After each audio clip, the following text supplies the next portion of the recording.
பாரதியார் பல்கலைக்கழகத்தின் பெயரில் போலி பணி நியமன ஆணை வழங்கி பல கோடி ரூபாய் மோசடியில் ஈடுபட்ட நபர் மீது நடவடிக்கை எடுக்க வேண்டும் என்று பாதிக்கப்பட்ட ஒருவர் திருச்சி மாநகர காவல்துறை ஆணையரிடம் புகார் அளித்துள்ளார்.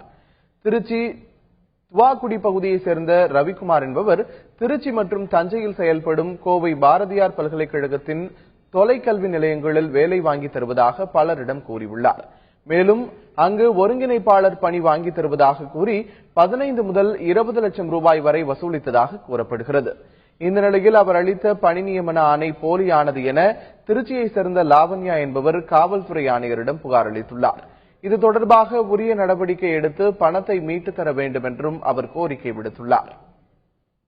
எனக்கு பாரதியார் பல்கலைக்கழகத்தின் மூலமா அப்பாயின்மெண்ட் ஆர்டர் தரதா சொல்லி திருச்சியில ஒரு கிளை நிறுவனம் இயங்குறதா சொல்லி ரவிக்குமார்ங்கிறவர் என்கிட்ட அந்த அப்பாயின்மெண்ட் ஆர்டர் ஐடி கார்டு எல்லாமே கொடுத்து பாரதியார் யூனிவர்சிட்டி நேரடியாவே அப்பாயின்மெண்ட் உங்களுக்கு தருது அப்படின்னு சொல்லிட்டு ரெஜிஸ்டர் கையெழுத்து போட்ட அப்பாயின்மெண்ட் ஆர்டர் எனக்கு கொடுத்திருந்தாரு.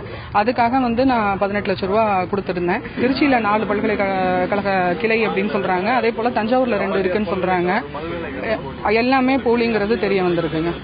பல நபர்களிடம் 10 லட்சம் முதல் 25 லட்சம் வரை பணம் பெற்றுக்கொண்டு போலி பணி நியமன உத்தரவுகளை வழங்கி போலி பாரதியார் பல்கலைக்கழகம் என திருச்சியில் 4 கிளைகளை வைத்துக் கொண்டும் தஞ்சையில் 2 கிளைகளையும் வைத்து நடத்தி வருகின்றார்.